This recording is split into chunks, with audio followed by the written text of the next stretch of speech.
Maksudnya? Kalau emang abang udah niat datang kemari, saya pengen tahu maksud dan tujuannya. Jadi abang belum tahu maksud kedatangan Habib datang kemari? Lah belum tahu mau ngapain Habib kemari. Habib, kita datang kemari mau ngapain Habib? Mau tidur katanya tuh. Mau tidur. Lah gimana? Jadi kita kasih tahu aja nih Bib ya. Bang, makan salad sama Bang Fajar. Pulangnya jangan lupa beli burung kenari. Maksud apa? Kalau bukan lantaran milad majelis Siratul Istighfar, kagak nanti ini saya ame rombongan Habib datang kemari.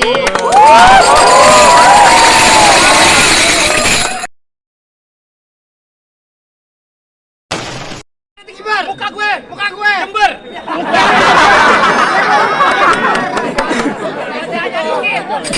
Aku aja ajarin. Ayo, dodong, buang dondong. Sini bang, gua bejong. Ya.